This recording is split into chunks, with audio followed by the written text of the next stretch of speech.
How can we possibly know that we do have authority over ourselves, that our bodies know how to heal themselves? How can we possibly even notice any of that when there's all these millions of diagnoses, millions of legal codes, millions of things telling us that we don't have that authority? So it's not necessarily easy for people to make that shift, right? Yeah.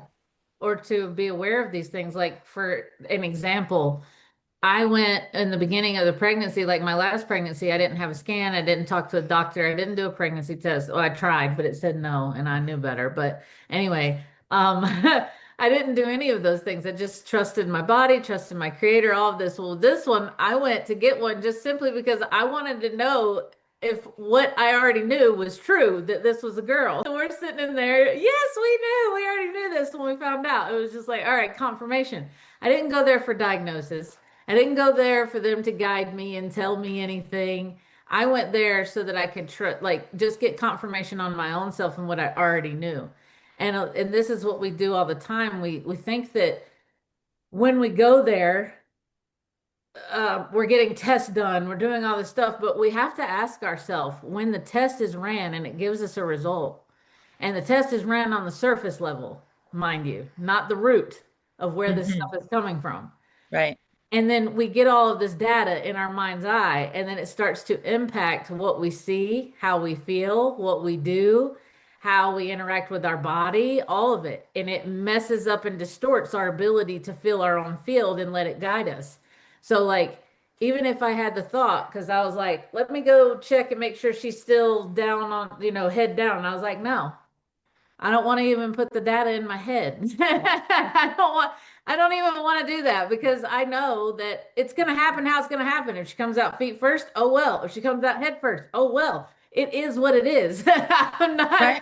I'm not going to go put all of these different things in my head that are going to make me act a certain way, because that's what happens. We get it in our head, and then by default, it shifts our actions, and Mm. we don't even notice that we're doing it Yeah. because Mm. this new data is there. And that's why it's so, people think that it's dangerous to listen to your biofield. Well, it's actually dangerous to listen to all the data because you're putting all of that in front of what your biofield is actually telling you, and it's muting and voiding out what the biofield is saying. You want to say what you said you were going to say real quick, It and was then the she said she showed a video as well, what she just said. It was Kevin Spacey. He was speaking in front of a group of people talking about when accusations go out there that whatever people, even if it's a lie and you're a big enough name, that once a certain thing comes out and you're accused or you're being said this is what you are, this would happen to you,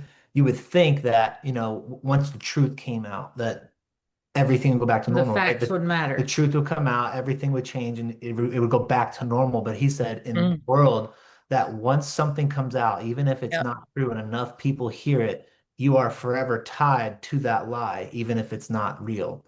And I was going to say when she was talking about what she was saying in the medical industry is you going to these doctors and the medical people in general, you're going to be hearing these lies that you now associate with. And when you hear it, even if you know what we know, it's still now an extra It's a part battle of you your have to go field. through to say, well, now I have to fight I have this syndrome, I have this disease. Yeah, I I have got to tell yourself in your own mind to reprogram what you just heard because your mind doesn't just go, oh, no, don't believe it, unless you've already practiced this enough and I've done it enough times. If someone's new coming into it and they're just hearing this type of information for the first time and then they go get a diagnosis, they now have to fight the old programming and all the other things that everyone's told them is true or enough people have said is true, even if it's completely wrong. And now they have to now reprogram themselves out of that knowing and say, no, this isn't. I don't have to accept what all these people say. So it's something in the human psyche where it's looking for the some subconscious mind just accepts things yeah, as what they hear, yeah. not knowing if it's fact or fiction. It's trying to validate its own knowing through looking at the external world to create some sort of sense to itself so that if it doesn't have the knowledge and the human mind, if it doesn't have the knowledge, it needs to see something outside of it to paint pictures and different understandings from different perspectives to give it the understanding that it needs to know to be able to operate effectively.